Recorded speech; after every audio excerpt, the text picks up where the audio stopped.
to my information, it was 15%, now it's around 10% officially and possibly less of Hindus resident in Bangladesh. Now, the fact is there are similar changes in demography in West Bengal as well. So this is not an unusual trend. We are seeing something which is not unusual, and this is not unusual for Hindu societies across a large number of countries. Not only in West Bengal, not only in India, but also, I feel she would know, in Bali, in Indonesia, and in Vietnam, where the old Hindu communities still exist in the Palamon Chams and the Chambani. So this is not something very unusual, but we have been suffering demographic attrition in many ways.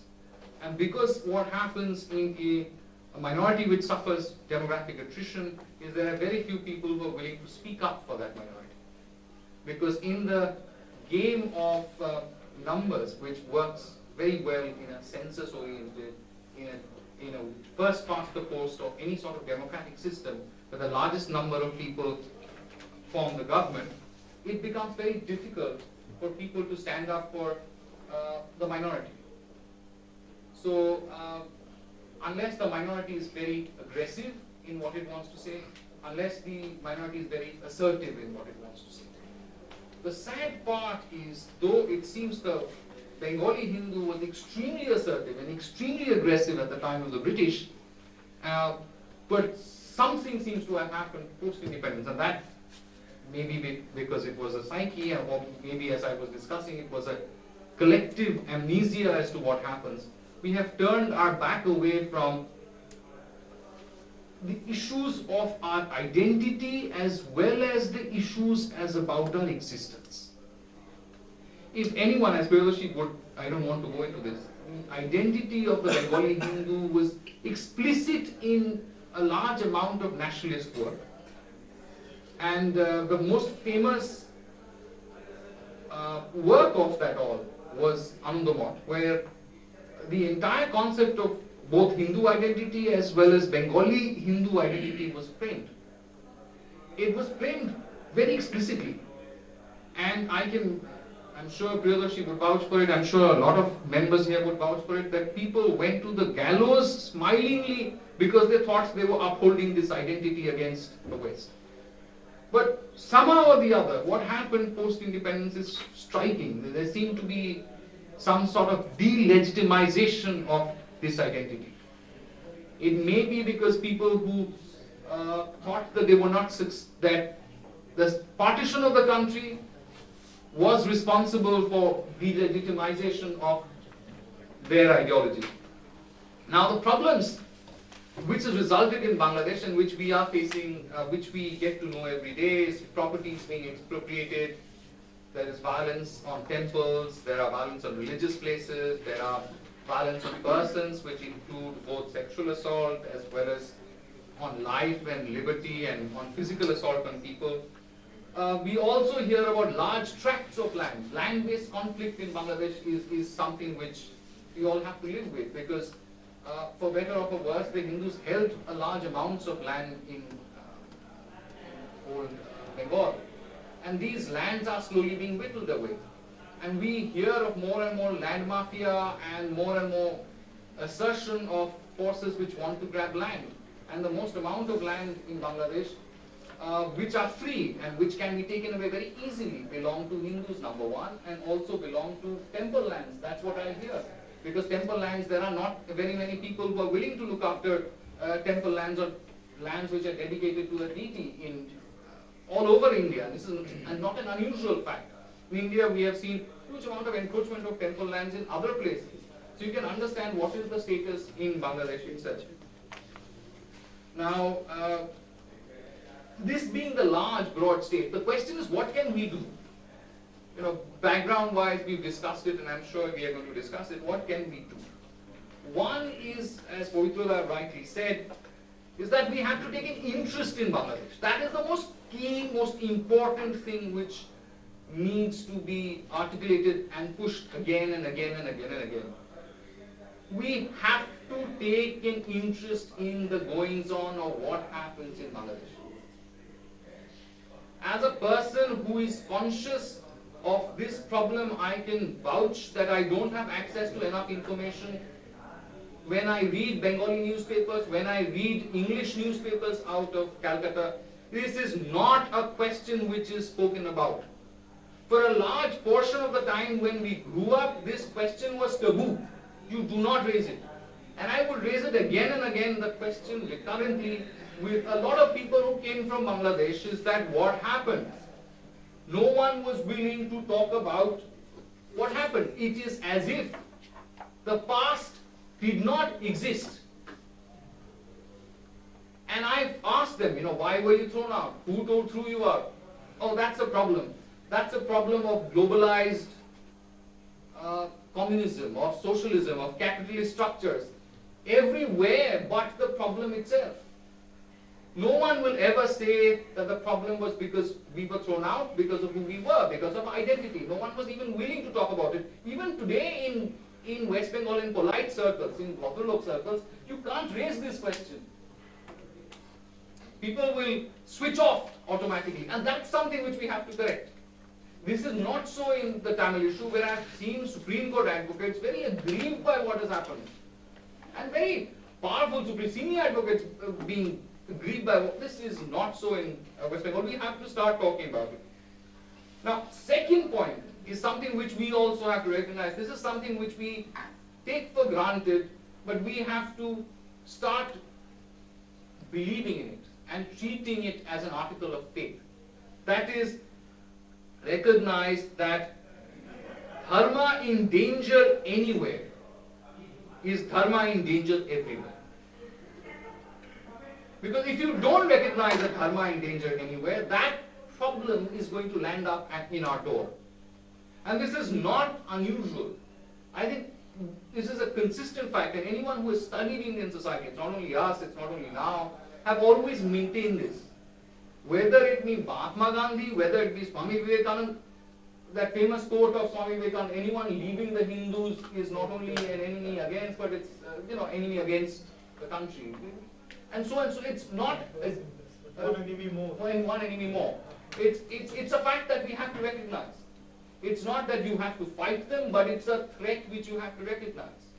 And the question is the stability of the country which we live in today. This Indian state is dependent on the fact that it remains a dharmic state. Our democracy is dependent on the fact that it remains a dharmic state. Our rule of law is dependent on the fact that it remains a dharmic state. The moment the character of the state will change, all that we take for granted, our rule of law, our human rights, our democracy, will be in grave danger. It's not unusual. We have seen an example of it, of people who are like us, how they've turned out their country in Bangladesh, how they've turned out their country in Pakistan. So it's, I don't think it's going to be unusual or unexpected if that happens. Now, what can we also do? We can help the Indian government pressurize the Bangladeshi government. Now there are lots of levers which can be used, trade can be used, benefits which we accrue to them have been used. There have to be, I agree that it has to be done under the radar. It has to be done under the radar to help the people who are suffering there. We don't want to make them suffer the consequences of being Indian agent in the pockets of, really isolated pockets which they suffer. But it has to be pressurized the way the European Union pushes the agenda, or where Germany pushes the agenda of the Christian church. You will never see the German embassy speaking openly about it, but this is part of the agenda. When Hindus are in danger somewhere, you want to have access to that. When Hindus are being victimized, you want to have to be present in court. That is how the EU functions, and that is how, you can term it in human rights, you can term it whatever you want to, but this is something which you have to actively do. Now, another thing which we have to do is get the Bangladeshi Hindus to evolve a charter of demands. Now, we don't know what they want. We hear questions of atrocities whenever they come, we hear questions of the fact discrimination whenever they come, but we don't know what they actually want. What are the representations they want? What is the representation? What is the data in relation to their representation in armed forces? What is their representation in security services? What is the representation in bureaucracy? What are the temporal lines being appropriated? We want a charter of demands. maybe compiled by us, maybe compiled from within, maybe compiled from outside, but this has to be there because it will help the government to then push the issue. Once you have it, civil society organizations can push the government and the government can then push the Bangladeshi government saying that you have to implement this, you have to implement that. Now, another thing which we have to do is ensure that every time there are pogroms against Hindus in India, every time there are programs against Hindus in Bangladesh, the Indian government will have to come down hard. We tend to treat the security of Northeast more important than the security of Hindus in Bangladesh. There is always this hidden trade-off that if you alienate the Bangladesh government too much, they will damage our Northeast. But what we do not realize is both these issues are intricately linked. The Bangladeshi government first finished off the Chakmas. And once they cleared off the Chakma and the Chakma problem, then they had a hold on our Northeast. Till we had the Chakmas in Bangladesh, we had some sort of a lever on the Bangladeshi government. So we have in ourselves destroyed our own levers. And it is important for us to ensure that those levers stay in place so that whenever there is any sort of program, the Indian government has to be pressured to take up these issues, and the civil society has to be assertive enough to take up these issues.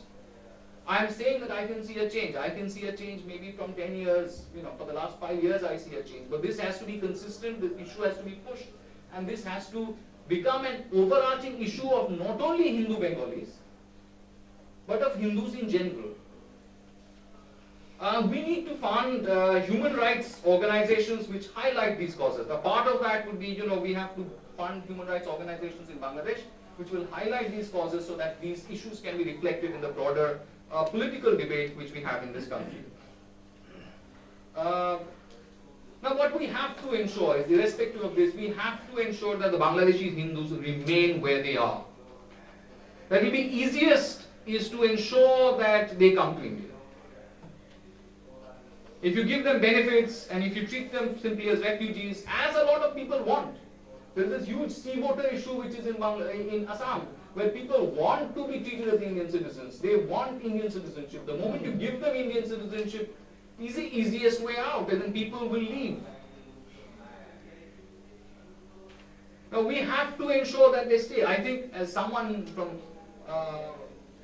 Punjab told me, that they work really very, very hard to ensure that people stayed back in Punjab. Those who were against the terrorists stayed back in Punjab, and those who opposed the terrorists stayed back, and they did not leave. And eventually that was the final solution to the Punjab problem, is because at the end the rational people, the good people always are more than the irrational people, the fanatics.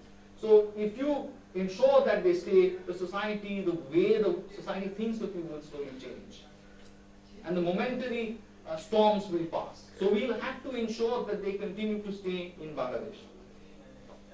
Now, one of the things which I saw about, which can give some protection to Bangladesh Hindus as well as ensure that they stay there, is I thought about in my head that maybe, I even thought that possibly you can give them a dual citizenship, ensure that they have dual citizenship. This is, I'm thinking out of the box, this is my own idea. But then the problem of the matter is, if you give them dual citizenship, is they'll be tempted to come across. And how would that reflect on Bangladeshi Hindus in Bangladesh, where they'll be automatically be treated as agents of India or citizens of India? Those issues will have to be seen. I'm just throwing this up in the air. This is just some of my thoughts. Now we'll also have to ensure that temple property is protected. If there is for example, if there is a mosque against which anything happens, or if there is even a short circuit fire in a church in India, it becomes a national and international incident. And admittedly, Christians are 2%, according to them. It's very openly said by the Christian organizations that are 2% of India's population. But a short circuit fire of a church in Delhi becomes a national incident. And the burning down, destruction of the Ramna Kalibari, no one even knows about it. So if the Indian state has to be pressured, it's very important, not only Indian state, I mean the state can't do it alone. The state only, the democratic state only works on what civil society and what it works on pressure from below. When it's going to realize that it will count during elections, so it will count during for purposes of governance, that's when it's going to listen to you. So you have to be willing to put enough pressure on the Indian state to act in the manner which you want. And any temple land encroachment, any temple encroachment, you will have to then assert your rights against the government of Bangladesh and ensure that the temple lands are protected. Lastly, I was just going to address that sea voter issue. And this question of the sea voter issue, which is in Bangladesh, where people are marked as voters whose origins are not clear. But the whole thing comes from the fact that people do want to vote in Indian elections. They want to become Indian citizens. And there's a large amount of Bangladeshis, Hindus who are settled both in Assam and in West Bengal who want Indian citizenship. 18 Indian states actually. So the whole question is, and this is broadly, I'm not going into the intricacies of the sea voter issue, but I'm just describing it in broad brushstrokes. So the solution, I don't think, is in the sea voter issue. The solution is people being there. The solution is us recognizing that we have an umbilical cord to the people there and realizing this is a question which goes beyond Bengali Hindus, beyond Bangladeshi Hindus, beyond Bengalis. It is a question of the dharma being in danger. And as I said, of recognizing that dharma in danger anywhere is a dharma in danger everywhere. And until you realize that fact, we will continuously be pushed into further conflict. Thank you very much. Thank you, Vikramjit Banerjee. You have, argued excellently, and the points, and I was making a point of them. One thing I want to inform you on is the demographic attrition that you were referring to. Some development took place yesterday. Actually, the census of India has been coming out it took place in 2011, and since then, all other figures have been released in great detail except for that religious demography. So I was the person who did an RTI that what happened to that, religious census. And so anyway, it went up to CIC, but there also I was actually hoodwinked in a say, nothing happened. Now yesterday Wall Street Journal was interested in that issue, and there was a lady called Shanur Shiribhai. I do not know whether he comes from that same family of the great H.M. Homi Shiribhai, the great constitutional ambassador. They did an issue, and that Wall Street Journal has yesterday, its Indian edition, has published what happened to India's religious census. And they have, quoted me also, but they have also quoted the Registrar General of India, Sir Chandramouli. Yeah. No, for the first time, Registrar General, at least according to them, have given a statement saying that actually it is a sensitive issue. And the RTI replies, I was getting it is yet to be finalized. Of course, that was 1 year ago, but still it was a time. So they say that, that religious data is a sensitive issue in India. Now, for what reason sensitive? Whether I have argued that Muslim population has gone up. Some people have said that crypto-Christian population has also gone up. So the clout you are seeing from actually this short circuit of a church, it cannot be 2%, it may be more than behind that. So anyway, you have actually argued it excellently that, this Bengali Hindu identity which developed.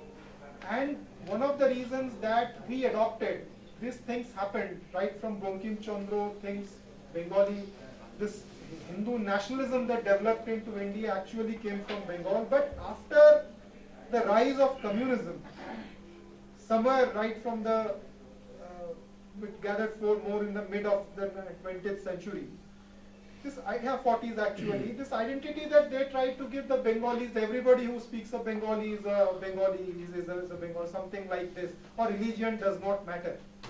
But now we have to realize that, you know, that no linguistic identity, whether it is Tamil, whether it is Bengali, is solely dependent on language. The Punjabis who were driven out from Punjab, and they were speaking the same Punjabi as the Muslim near in the Lahore, his next door neighbor was speaking, but that did not prevent him from being driven out. And the same case has happened with the Bengali Hindus. And Bengali Hindus are not just a linguistic community, they are actually a religious community.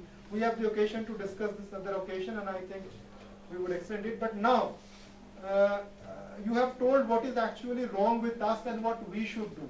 But now I would like to call upon our Mahamandaleshwar Sri Priyabrata Brahmachari ji, and he has come from Dhaka, and this is, I would say, what he would give you the ground zero situation.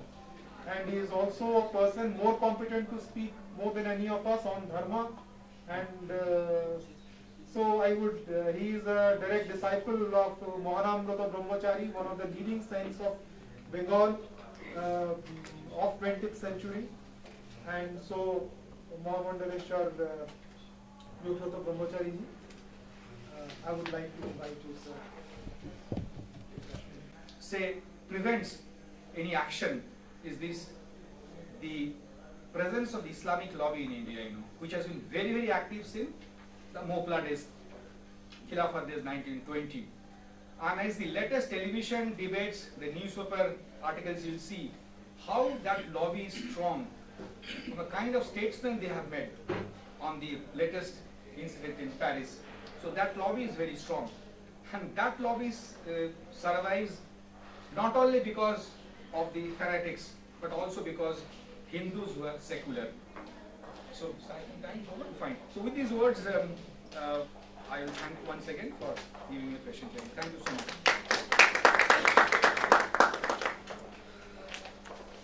So thank you, Dr. Sharadindu Mukherjee, for giving a very putting the things into perspective as a good opening speech. And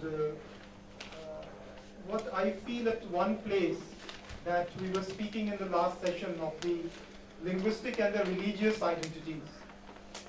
Now you see the entire Indian nationalistic movement had its beginning in Bengal.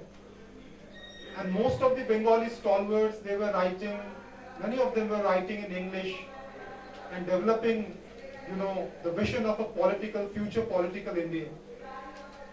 But somehow they failed to recognize this threat from Islam. And it was, I think, the census of 1881 that first, you know, alerted the Hindus of Bengal that they are actually in a minority. I think many of the Hindu Bengalis still do not know that if you do a head count of those who speak Bengali as their mother tongue, they are actually in a minority. So when in West Bengal, there is a discourse which is accentuated after Mamata Banerjee coming into power, of the Shankha-Laghu, or the minority. Now, she must be told that in United Bengal, it is the Hindus who are actually in the minority. And they are ceasing to be a majority in West Bengal and becoming more and more of a minority in Bangladesh. And only Tripura is probably the only place where the Bengali Hindus are gained. So with this, I think there is a need also to look at the theoretical level. As we will do, I will try to weave them as this discussion progresses. Now, I would like to call upon our bright and promising advocate and activist, Vikramjit Banerjee, to deliver his speech. Vikramjit. Can I speak from here? Let's work. Hello? Yeah. Yes, we can. Let's speak from here. Thank you, Priyabrata. My knowledge is minuscule compared to the members who are in the dais, so I'm quite embarrassed to speak on the subject. Of course, presentations I'm sure are going to be already been very knowledgeable. Priyabrata himself is an expert on the issue. So my contribution is going to be limited as to how I see the way forward. Now, in contextualizing what the problem is, we know this entire population fall, that's greatly spoken about. I think since 1971, according to my information, it was 15%, now it's around 10% officially and possibly less of Hindus resident in Bangladesh. Now, the fact is there are similar changes in demography in West Bengal as well. So this is not an unusual trend. We are seeing something which is not unusual, and this is not unusual for Hindu societies across a large number of countries. Not only in West Bengal, not only in India, but also, I feel she would know, in Bali, in Indonesia, and in Vietnam, where the old Hindu communities still exist, in the Palamon Chams and the Chambani. So this is not something very unusual, but we have been suffering demographic attrition in many ways. And because what happens in a minority which suffers demographic attrition is there are very few people who are willing to speak up for that minority. Because in the game of numbers, which works very well in